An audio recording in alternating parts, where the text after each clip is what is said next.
नमस्कार, खास खबर देख रहे हैं आप और मैं हूं आपके साथ ज्योति। लोकसभा चुनाव को लेकर के राजनीतिक पार्टियों की धड़कनें तेज हो गई हैं क्योंकि पहले चरण के मतदान हो चुके हैं जिसमें वोटिंग प्रतिशत 2019 के मुकाबले थोड़ा कम देखने को मिला और जिन राज्यों में सभी सीटों पर चुनाव होना था वहां भी प्रतिशत काफी कम रहा, जो काफी चिंताजनक है। वहीं दूसरी तरफ हरियाणा की अगर बात करें तो हरियाणा में मतदान छठे चरण में यानी 25 मई को होने वाले हैं। ऐसे में क्या है राजनीतिक पार्टियों की तैयारियां, आपको बताएंगे आज की इस चर्चा में। और बात अगर करें प्रत्याशियों की तो उसको लेकर भी विपक्षियों में अभी कई जगह जो है अभी चिंतन मनन चल रहा है। लेकिन दूसरी तरफ सूत्रों का कहना है कि हरियाणा की 9 लोकसभा सीटों पर उम्मीदवार घोषित करना कांग्रेस हाईकमान के गले की फांस बन गई है। 3 लोकसभा सीट रोहतक, अंबाला और सिरसा को छोड़कर किसी भी लोकसभा सीट पर उम्मीदवारों के नाम को लेकर के पूर्व मुख्यमंत्री भूपेंद्र सिंह हुड्डा और शैलजा रणदीप किरण यानी एसआर के गुट में सहमति नहीं बन पा रही है। अब इस पर सबसे बड़ा सवाल यह है कि क्या प्रत्याशी चयन पर अब कांग्रेस की गुटबाजी आड़े आएगी। तो लोकसभा चुनाव के पहले चरण के मतदान हो चुके हैं और इसके बाद से अब पार्टियां जो है और ज्यादा एक्टिव मोड में नजर आएंगी क्योंकि बचे हुए 6 चरणों के लिए पार्टियां काफी अच्छे से मेहनत करना चाहती है। क्योंकि पहले चरण के मतदान की अगर बात करें तो जिन राज्यों की सभी लोकसभा सीटों पर मतदान हुआ है, चाहे तमिलनाडु की बात करें, चाहे हिमाचल की बात करें, चाहे उत्तराखंड की बात करें या फिर मणिपुर इत्यादि की बात करें, तो यहाँ पर वोटिंग प्रतिशत जो है वो पिछले साल यानी पिछले चुनाव कहे तो 2019 के मुकाबले काफी कम देखने को मिला, जिसके बाद से पार्टियों के लिए कहीं ना कहीं ये बेहद चिंताजनक है क्योंकि प्रचार प्रसार भले ही तेजी से हो रहा है लेकिन जनता पर उस प्रचार का असर खासा देखने को नहीं मिल रहा है। वोटिंग प्रतिशत घटना कहीं ना कहीं पार्टियों के लिए भी चिंताजनक है और लोकतंत्र के लिए भी एक तरीके से बड़ा ये चिंता करने वाला विषय है। तो अब जो राजनीतिक पार्टियां हैं वो पूरी तरीके से फोकस कर रही है और हरियाणा की अगर बात करें तो 25 मई को यानी छठे फेज में यहाँ पर चुनाव होने हैं, मतदान होने हैं और इसको लेकर पार्टियां जो है काफी एक्टिव मोड में नजर आ रही है। चाहे बीजेपी की बात करें, लगातार रैलियां कर रही है, लगातार बैठकें कर रही है, रोड शोज कर रही है, नायब सैनी जो है लगातार, मुख्यमंत्री जो है प्रदेश के वो लगातार लोगों के बीच पहुंच रहे हैं और अपना प्रचार प्रसार कर रहे हैं। हरियाणा में 10 की 10 सीटें बीजेपी के पाले में डालने के लिए लोगों से अपील कर रहे हैं। लेकिन बात करें अगर कांग्रेस की, प्रचार तो चल रहा है लेकिन कांग्रेस में जहां तक बात करें प्रत्याशियों के नाम को लेकर के तो वो हमेशा की तरह इस बार भी अनबन देखने को मिली है। बताया जा रहा है सूत्रों के अनुसार कि जो प्रत्याशियों के नाम है 3 सीटों को छोड़कर के बाकी जगहों पर एक गुटबाजी बन रही है।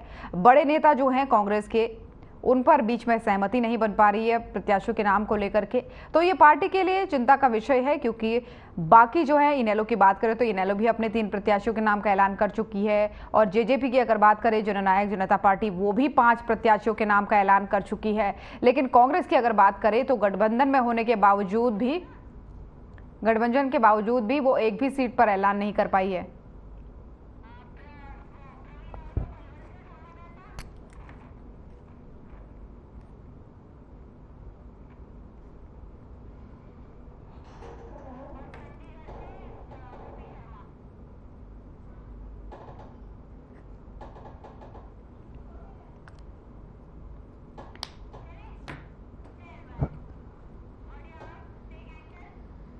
और हरियाणा के सियासी माहौल पर करेंगे चर्चा के लिए हमारे साथ जुड़ रहे हैं हमारे संवाददाता पलवल से प्रवीण आहूजा जुड़ रहे हैं और चंडीगढ़ से ओपी शर्मा जुड़ रहे हैं। सबसे पहले ओपी आपके ही पास आना चाहूंगी और पहला सवाल आपसे यही रखूंगी कि पहले चरण का मतदान हो चुका है, ऐसे में क्योंकि छठे चरण में हरियाणा में चुनाव होने हैं या मतदान होने हैं तो तैयारियां उसको लेकर के क्या कुछ आपको नजर आ रही है, सियासी माहौल कैसा बन रहा है? आपकी आवाज मुझ तक नहीं पहुंच पा रही है ओपी। देखिए ज्योति, अगर हरियाणा की बात करें तो हरियाणा में सियासी माहौल जो है वो धीरे धीरे जो है वो चलता जा रहा है। हालांकि इतना प्रचार अभी तक नहीं है जितना हमने बाकी राज्यों में देखा। शायद इसका कारण है कि छठे चरण के अंदर हरियाणा के अंदर जो है वो चुनाव होने, तो ऐसे में जो पार्टियां हैं वो थोड़ा सा सुस्त हैं और अभी अपने प्रत्याशियों का चयन वगैरह करने में थोड़ा सा बिजी दिखाई दे रहे हैं। अगर हम हरियाणा में बात करें तो भारतीय जनता पार्टी ने सबसे पहले अपने 10 प्रत्याशियों की घोषणा कर दी थी। उसके बाद जो इंडिया गठबंधन के तहत आम आदमी पार्टी भी एक सीट मिली, उसका प्रत्याशी आ चुका है। इनेलो ने भी जो अपने 3 प्रत्याशियों की जो घोषणा अब तक विधिवत तौर पर कर दी है और जननायक जनता पार्टी ने भी अपने 5 प्रत्याशियों की घोषणा कर दी। बाकी अगर कांग्रेस की बात करें तो कांग्रेस में अभी भी पेच फंसा हुआ है। कहीं ना कहीं तो जो एक गुटबंदी भूपेंद्र सिंह हुड्डा, कुमारी शैलजा, रणदीप सुरजेवाला, किरण चौधरी, ये जो तमाम लोग हैं, इनको लेकर जो है वो कहीं ना कहीं गुटबंदी चल रही है। सभी लोग अपने अपने पैनल्स को आगे बढ़ाने में जो है वो लगे हुए। अगर हम अम्बाला से बात करें तो अम्बाला में जो भूपेंद्र सिंह हुड्डा जो कांग्रेस के वरिष्ठ नेता हैं, वो वरुण मलाना को जो है वो टिकट दिलाना चाहते हैं। दूसरी तरफ जो कुमारी शैलजा गुट है, वो जो सढौरा से विधायक हैं कांग्रेस की, रेणु बाला, उनको आगे कर रही है। तो इसी खींचातानी के चलते अभी तक जो है वो सीटों की घोषणा नहीं हुई। हिसार की बात करें तो हिसार में जो पता लग रहा है कि जो भूपेंद्र सिंह हुड्डा है वो रामनिवास घोडेला, जो पूर्व कांग्रेस के विधायक 2009 से 2014 के बीच में रहे थे, उनको जो है वो टिकट दिलवाना चाहते हैं। लेकिन जो चौधरी भूपेंद्र सिंह वो अपने बेटे को लेकर जो है लॉबिंग कर रहे हैं। वो अपने बेटे को जो है टिकट दिलवा देना चाहते हैं। महेंद्र दीवानी की बात करें तो किरण चौधरी अपनी बेटी सुकृति चौधरी को टिकट दिलाना चाहते हैं। लेकिन वहीं जो नेता विपक्ष भूपेंद्र सिंह हुड्डा है, वो कहीं ना कहीं जो महेंद्रगढ़ से कांग्रेस के 4 बार के सांसद विधायक रावधान सिंह, उनको जो है टिकट दिलाना चाहते हैं। तो इस तरह कई हर सीट के ऊपर कहीं ना कहीं एक मतलब परिवारवाद कह लें या अपने अपने पैनल का कहीं ना कहीं जो मतलब सीधे तौर पर कह सकते हैं कि एक प्रभाव दिखाई दे रहा है, जिसके चलते करीबन 7 से 8 मीटिंगें हो चुकी हैं और उसके बावजूद भी हरियाणा में कांग्रेस अपनी 9 कोटे में से एक सीट को भी अभी घोषणा नहीं कर पाई। अगर हम परसों की बात करें तो परसों खुद जो तोशाम सिंह विधायक किरण चौधरी हैं, वो अपनी बेटी सुकृति चौधरी के लिए लॉबिंग करने के लिए AICC मुख्यालय गई थी और करीबन 2 घंटे वो वहाँ पर रही हैं। लेकिन अभी भी जो है कहीं ना कहीं टिकटों पर जो है वो सहमति नहीं बन पा रही है और उम्मीद की जा रही है कि शायद परसों तक कांग्रेस जो है अपनी कुछ टिकटों की घोषणा कर देगी। लेकिन अगर हम भारतीय जनता पार्टी की बात करें तो भारतीय जनता पार्टी जो है प्रचार में इस वक्त सबसे आगे जो कहीं ना कहीं चल रही है। कांग्रेस बीजेपी ने जो 29 अप्रैल के बाद जो नॉमिनेशन शुरू होगा, उससे पहले प्रदेश के सभी हलकों के अंदर रैलियों का आयोजन करने का एक फैसला किया और करीबन 30 से 35 हलके जो है वो भारतीय जनता पार्टी के बड़े नेता मुख्यमंत्री मनोहर लाल, पूर्व मुख्यमंत्री मुख्यमंत्री नायब सैनी, पूर्व मुख्यमंत्री मनोहर लाल, या बाकी जो बड़े नेता हैं वो अलग अलग तरीकों से जो 35 से 45 के बीच में वो रैलियां कर चुके हैं। तो कहीं ना कहीं भारतीय जनता पार्टी की जो तैयारियां हैं वो चल रही हैं। एक तरफ भारतीय जनता पार्टी का प्रचार चल रहा है, दूसरी तरफ संगठन की बैठक चल रही है। हर सीट को लेकर अलग से रणनीतियां तैयार की जा रही हैं। उसके बाद हर सीट के अंदर जितने भी 9 हल्के होते हैं उनकी अलग से जो है वो कहीं ना कहीं एक अलग से रणनीति चल रही है। और भारतीय जनता पार्टी की एक बात और कहना चाहूँगा कि भारतीय जनता पार्टी में अगर एक आदमी को टिकट दिया गया है और उससे 4 आदमी नाराज हुए, तो उनको भी साधने की जो कहीं ना कहीं कोशिश जो है वो की जा रही है। अगर हम बात करें खुद मनोहर लाल जो सिरसा सीट से, तो वहाँ पर जो अशोक तंवर को जो वो टिकट दी गई, वो पहले आम आदमी पार्टी और कांग्रेस में रह चुके हैं। कांग्रेस के प्रदेश अध्यक्ष भी करीब 7 साल तक वो रह चुके हैं। वो अब बीजेपी से सिरसा से चुनाव लड़ रहे हैं। तो उसके बाद जो वहाँ पर इससे निवर्तमान सांसद सुनीता दुग्गल जो पिछली बार जीती थी, उनकी नाराजगी देखने को आई, तो उनके साथ उनकी मीटिंग कराई। जो हिसार से भारतीय जनता पार्टी के प्रत्याशी रणजीत सिंह चौटाला है, वो भी उनकी और अशोक तंवर की कांग्रेस में रहते हुए अनबन काफ़ी चलती थी, उनको भी बुलाकर उनके पक्ष में जो है प्रचार किया गया। सिरसा से गोपाल कांडा ब्रदर्स आई, वो भी कहीं ना कहीं अशोक तंवर के एंटी माने जाते थे। वो कांग्रेस में रहते थे, 36 का आंकड़ा होता था। तो मुख्यमंत्री मनोहर लाल ने उनके साथ भी जो कांडा ब्रदर्स है उनके साथ उनकी मीटिंग करवाई। वो भी उनके लिए अपने अपने हलकों में कहीं ना कहीं प्रचार कर रहे। तो भारतीय जनता पार्टी का ये कह सकते हैं कि इस चुनाव के लिहाज से बहुत ही अच्छा है। सिर्फ सिरसा नहीं, जितनी भी 10 सीटें हैं, सभी सीटों पर जो बड़े लोग हैं, जो एक अहमियत वोटर्स के बीच में रखते हैं, उन सभी को जो कहीं ना कहीं मनाने की कोशिश भी की गई और उनको मनाने में एक हद तक कामयाबी हुई। तो कह सकते हैं कि बीजेपी का संगठन अपना काम कर रहा है, पार्टी अपना प्रचार का अलग से कर रही है, सरकार जो है वो अधिकारी जो है वो सरकार चला रहे हैं। तो कह सकते हैं कि सभी तरीके से इस वक्त जो कांग्रेस है, जो भारतीय जनता पार्टी का प्रचार सबसे ज़्यादा है, अच्छा और सही चल रहा है। कुरुक्षेत्र की बात करें, कुरुक्षेत्र में जो आम आदमी पार्टी के प्रत्याशी जो डॉक्टर सुशील गुप्ता हैं, उनका भी प्रचार जो है वो चल रहा है। पूरी आम आदमी पार्टी जो इस वक्त कुरुक्षेत्र में सक्रिय है और किसी भी जो डॉक्टर सुशील गुप्ता को जिताने में जो लगे हुए हैं। अगर बाकी की हम बात करें तो अभय सिंह चौटाला ने खुद को उसी तरह से अपना नामांकन जो अपने आप को प्रत्याशी घोषित किया हुआ, तो उनका प्रचार भी अभी वो कुरुक्षेत्र में इतने सक्रिय नहीं दिखाई दे रहे हैं। वो बाकी प्रदेश के अलग अलग हिस्सों में जो है अगर हम जेजेपी की बात करें तो जेजेपी का प्रचार भी जो है शुरू हो गया है। अगर मैं सीक्वेंस वाइज बात करूं तो सबसे अच्छा प्रचार आज के दिन भारतीय जनता पार्टी का, उसके बाद जेजेपी का प्रचार। लगातार खबरें आती हैं रैलियों की, बैठकों की, एक्टिवनेस दिखती है अपने राज्य में भी, बाहरी राज्यों में भी। नेता हमेशा जो है कैमरे के सामने रहते हैं, एक तरीके से देखा जाए, या फिर फील्ड में रहते हैं, तो इसका एक प्लस पॉइंट जो है वो बीजेपी का है ही है। लेकिन अब मैं आना चाहूंगी प्रवीण आपके पास। एक तो बेसिक सा सवाल ये है, आपको मेरी आवाज आ रही है प्रवीण? मेरी आवाज प्रवीण तक शायद नहीं पहुंच पा रही है। चलिए कोई बात नहीं। जगदीश प्रजापति हमारे कालावाली से संवाददाता हमारे साथ जुड़ गए हैं। जगदीश, आपके पास आते हुए पहला सवाल तो ये है कि माहौल सियासी कैसा चल रहा है, पार्टियों की तैयारियां क्या है, क्योंकि पहले चरण का मतदान हो चुका है, अब छठे फेज में जो है हरियाणा में चुनाव होने हैं, तो ऐसे में पार्टियों की तैयारियां क्या है? और दूसरी तरफ जो गुटबाजी की खबर एक बार फिर से सामने आ रही है कांग्रेस के प्रत्याशियों को लेकर के कि नामों का जब ऐलान होना है, जो समय आ गया जब जहां सभी पार्टियों ने अपने अपने पार्टियों के नाम का ऐलान, मतलब प्रत्याशी जो है उनका ऐलान कर दिया है, ऐसे में कांग्रेस का जो पेज फिर से फंस गया गुटबाजी को लेकर कि एक तरफ एसआर के गुट है जो अपने प्रत्याशियों को उतारना चाहता है, दूसरी तरफ हुड्डा गुट है, अब इनमें सहमति नहीं बन पा रही है, तो इसका खामियाजा क्या कांग्रेस को भुगतना पड़ सकता है?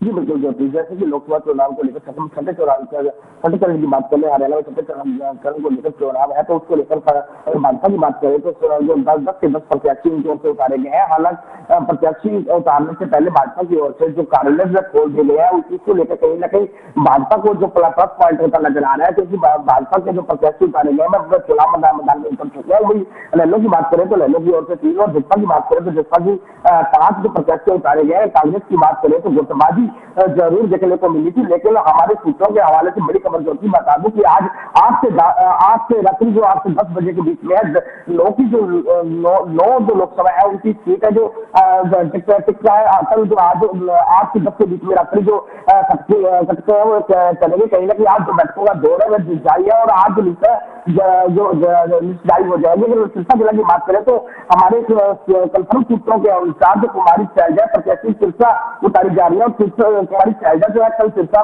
पहुंच गई है। कार्यकर्ताओं की बात की जाए, अगर गुटबाजी का जरूर शिकार कहीं ना कहीं कांग्रेस में गुटबाजी देखी जाती है, लेकिन अब की बार कांग्रेस ऐसा नहीं, कांग्रेस में देखा जा रहा है कि पिछली बार जो गलतियां हुई थी गुटबाजी को लेकर, जो प्रत्याशी नहीं जिता पाए थे, तो पिछली बार काफी खामजान को भुगतना पड़ा था, उसको लेकर कहीं ना कहीं जो हाईकमान है चोरी करता नजर आ रहा है। और कार्यकर्ताओं की जो नब्ज है टटोलने का काम है, कांग्रेस में कार्यकर्ताओं की नब्ज टटोलने का काम किया जा रहा है। कहीं ना कहीं कार्यकर्ताओं को निर्देश दिया जा रहा है कि जिस भी प्रत्याशी को टिकट दी जाएगी उसके लिए वर्किंग करें, और कहीं ना कहीं कांग्रेसी कार्यकर्ता भी एकजुट होते नजर आ रहे हैं। कहीं ना कहीं जो पिछली गलतियां कांग्रेस कार्यकर्ताओं में नेताओं से रही थी, तो अब की बात है गलतियां नहीं दोहराएंगे। इस बात को लेकर कहीं ना कहीं हाईकमान जो है उन पर चोरी करता नजर आ रहा है।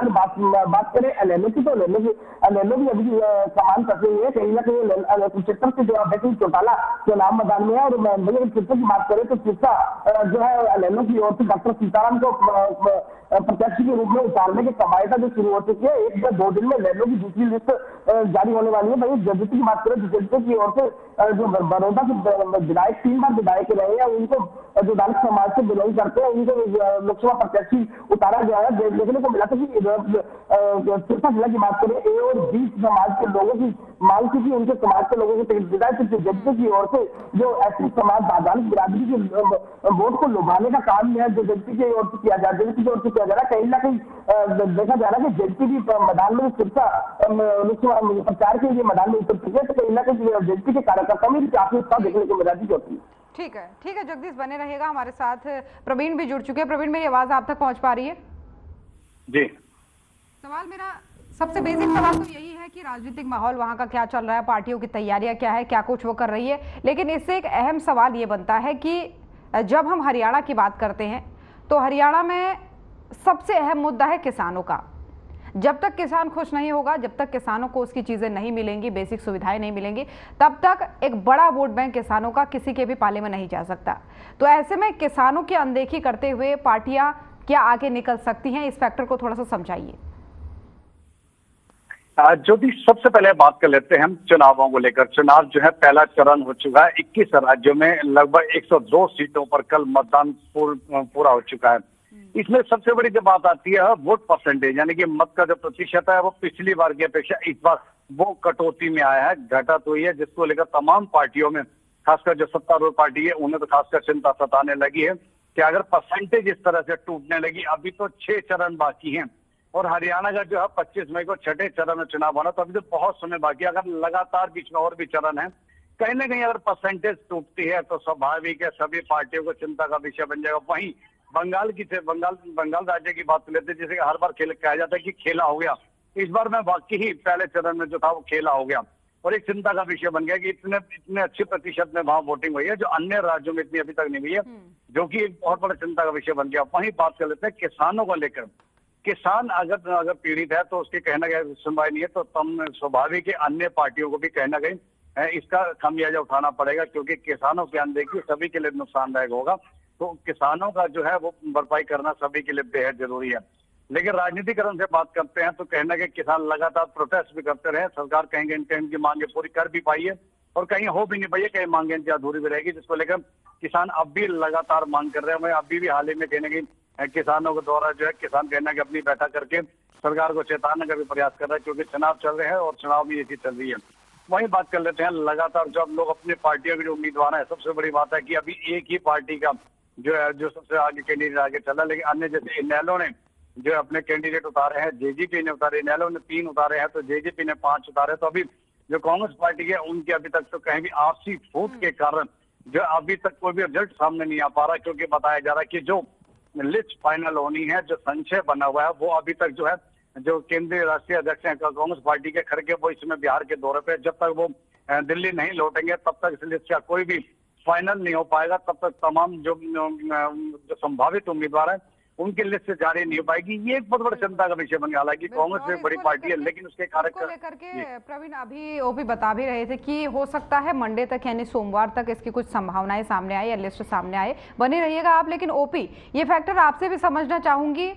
एक तो किसानों की फसल बर्बाद हो रही है बेमौसम बारिश के चलते, इससे पहले भी ओलावृष्टि हुई, वहां भी किसान परेशान हुए। दूसरी तरफ उनकी अपनी मांगे हैं, तीसरी तरफ आढ़ती भी परेशान है। तो इन फैक्टर्स को किनारे करते हुए तो पार्टी आगे नहीं बढ़ सकती हैं। बीजेपी लगातार दावे करती है कि किसान हमारे पक्ष में है, हम किसान हितैषी है। दूसरी तरफ कांग्रेस वादा करती है हमें सत्ता में लाओ, हम किसानों का भला करेंगे। दूसरी तरफ चाहे जेजेपी की बात करें, इनेलो की बात करें, वादे सब करते हैं, लेकिन किसान परेशान है।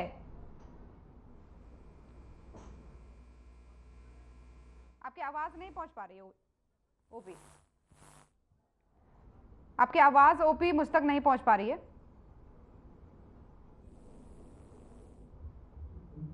हैं और इन मुद्दों का जो है कोई भी कभी भी किसी तरीके से समाधान नहीं हुआ। हर पार्टी आती है वो कहीं ना कहीं बेहतरीन के दावे करती है, लेकिन जब भी फसलों की खरीद शुरू होती है तो इनके दावों की पोल जो है खुल जाती है।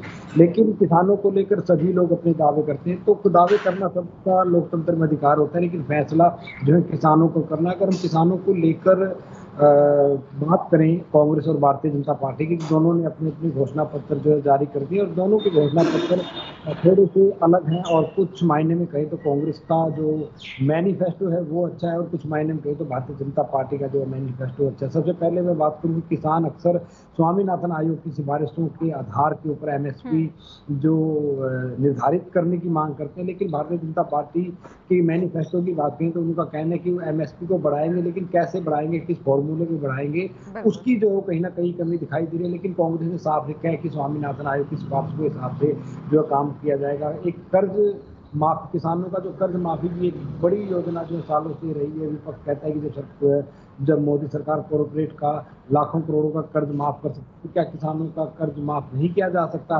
लेकिन बीजेपी के अगर मैनिफेस्टो की बात करें तो बीजेपी के मैनिफेस्टो में किसान कर्ज को लेकर किसी भी तरह की जो कोई जिक्र जो है वो नहीं किया गया। तो कह सकते हैं कि एक तरह से सभी पार्टियां अपने अपने तरीके से जो है वो रिझाने का काम करें। लेकिन अगर मैं आपको बता दूं कि 2005 में जब कांग्रेस की बिल्कुल सरकार ओपी, और बनी जितने थी। वादे ये कहा जा सकता है कि कागजों में किए जाते हैं, अगर उतने धरातल पर उतर के आए तो शायद इतना प्रचार भी ना करना पड़े, लोग जाने कि किस पार्टी ने काम किया है। फिलहाल बने रहिएगा, हमारे साथ जगदीश भी बने हुए हैं। जगदीश, आपसे सवाल थोड़ा सा हटके है। सीट, हिसार सीट को लेकर के मुकाबला कड़ा होने वाला है, क्योंकि पूरा परिवार यूं कह ले, बीजेपी की बात करें तो रणजीत सिंह चौटाला वहां से आए हैं, इनेलो की बात करें तो सुनैना चौटाला, और अगर हम बात करते हैं जेजेपी की तो नैना चौटाला। तो एक ही परिवार के सभी सदस्यों के चौटाला वर्सेस चौटाला का यह मुकाबला कितना अहम होने वाला है, कितनी हॉट सीट है हिसार? जी बिल्कुल, जो कि अगर हिसार सीट की बात करें तो देवीलाल जो परिवार के जो 3 सदस्य है, अपना देवीलाल परिवार जो हिसार सीट पर काफी मायने रखता है और उनके परिवार के 3 सदस्य चुनाव लड़ रहे हैं। कहीं ना कहीं ये कहे कि ससुर व बहू है जो चुनाव में है, तो कहीं ना कहीं है कि परिवार के 3 सदस्य मैदान में उतरे हैं। जो तो जात जो वोट है वह कहीं ना कहीं टूटने का जो काम है किया जाएगा। भाजपा की बात करें तो भाजपा की ओर से चौधरी रणजीत सिंह को मैदान में उतारा गया है। और वही अगर बात करें बिश्नोई समाज की तो पूर्व मुख्यमंत्री का जो बयान था, कहीं ना कहीं उसको लेकर बिश्नोई समाज जरूर रुष्ट नजर आ रहा है। और कांग्रेस है जो कहीं ना कहीं बिश्नोई समाज की ओर अपना रुख बनाए हुए है। हो सकता है कि कांग्रेस की ओर से चंद्रमोहन को टिकट देकर जो बिश्नोई वोट को लुभाने का काम किया जाए और कहीं ना कहीं कांटे की टक्कर जो है पक्की नजर आ रही है। वही अगर बात करें हिसार सीट को लेकर तो जो नैना चौटाला है तो पिछली बार देखा जाए कि भाजपा के साथ में उनका जो गठबंधन में सरकार है तो उसको लेकर कहीं ना कहीं लोगों में जरूरी जोश है। और सुनैना जो चौटाला जो नैना परिवार की ओर से उतारी गई है तो कहीं ना कहीं एक सूझी हुई प्रत्याशी उनको माना जाता है और कहीं ना कहीं उनके जो बयान है वह एक सूझे हुए बयान आते हैं तो वोटरों को लुभाने का काम जारी करती नजर आ रही है। कहीं ना कहीं हिसार जो सीट है वह एक वोट सीट बनती नजर आ रही है। अगर चौधरी बरेंद्र सिंह को कांग्रेस उतारती है तो कहीं ना कहीं यह सीट वोट सीट बनकर सामने आ जाएगी, क्योंकि चारों प्रत्याशियां जो जाट बिरादरी से कहीं ना कहीं संबंध रखती है और जाट वोटर को जो तोड़ने का काम किया जाएगा। तो वही बात करें बिश्नोई समाज या बीसी समाज की तो वहां पर वोट काफी प्रतिशत उनका ज्यादा देखा जाता है। तो इसको लेकर कहीं ना लुभाने का काम जो है कांग्रेस करती नजर आएगी। कहीं ना कहीं जो हो सकता है कि बरिंदर सिंह को अगर कांग्रेस उतारती है तो कांग्रेस को कहीं ना कहीं फायदा जरूर होता नजर आएगा। जी जो बिल्कुल ठीक है जगदीश। लेकिन प्रवीण, एक और अहम सवाल, चुनाव जब भी आते हैं वादे हजार होते हैं, मुद्दे हजार होते हैं, अलग अलग पार्टियों के अलग अलग मुद्दे होते हैं, लेकिन जनता के इस बार लोकसभा चुनाव में जनता के मुद्दे क्या है कि आप हमारे लिए ये कीजिए, ये होना चाहिए, तब हम आपको वोट देंगे। जनता क्या चाहती है, जनता के मुद्दों को थोड़ा सा बताइए।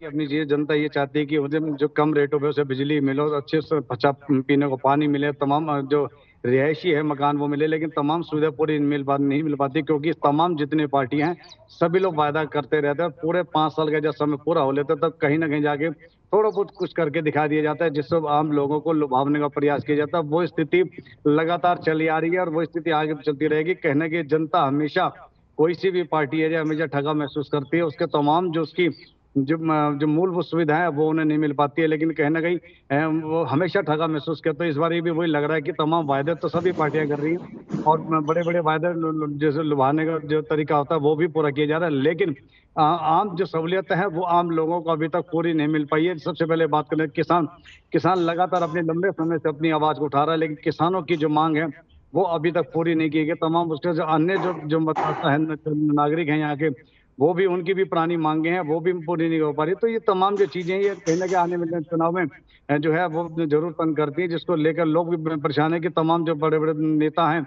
आते तो हैं, बड़े बड़े रैलियां करके चले जाते हैं, लेकिन अपने उम्मीदवार के बारे में बहुत कुछ बताया जाता है, लेकिन तमाम जो लोगों के मुद्दे हैं उन्हें किसी भी रैली में नहीं उठाया जाता, चाहे वो लोकल स्तर पे हो, चाहे राष्ट्रीय स्तर पे हो, चाहे राज्य स्तर पे। तो इन चीजों को लेकर लोग भी काफी परेशान है। लोगों को कहना है कि उनकी जो मूल सुविधाएं हैं उनको मुद्दे उठाकर चलना चाहिए और खास करके जो लोकल स्तर पे जो उनके साथ परेशानियां हैं, चाहे वो किसी विभाग में सुनवाई नहीं होती, तमाम भ्रष्टाचार है, बिना पैसा लिए दिए तमाम विभागों में काम नहीं होता, तो उसको लेकर तमाम जो नागरिक हैं वो बेहद परेशान है। तो इसको लेकर उनका कहना है कि हर बार चुनाव में लुभावने वादे तो होते हैं लेकिन कहीं भी कोई ठोस कार्रवाई नहीं हो पाती, तमाम आम लोगों को कहीं भी उनको जो है जो मूल सुविधाएं बन दी जाती है। हालांकि मध्यम वर्ग जो है वो कहीं चीजों से बहुत अछूता रहा है, उससे तमाम वो सुविधाएं नहीं मिल पाती, लेकिन या तो जो गरीबी रेखा से नीचे उन्हें कहीं ना कहीं सरकार राशन आने चीजें देकर लुभावने का प्रयास करती है, लेकिन जो मध्यम वर्ग के लोग हैं उन्हें ये चीजें नहीं मिल पाती।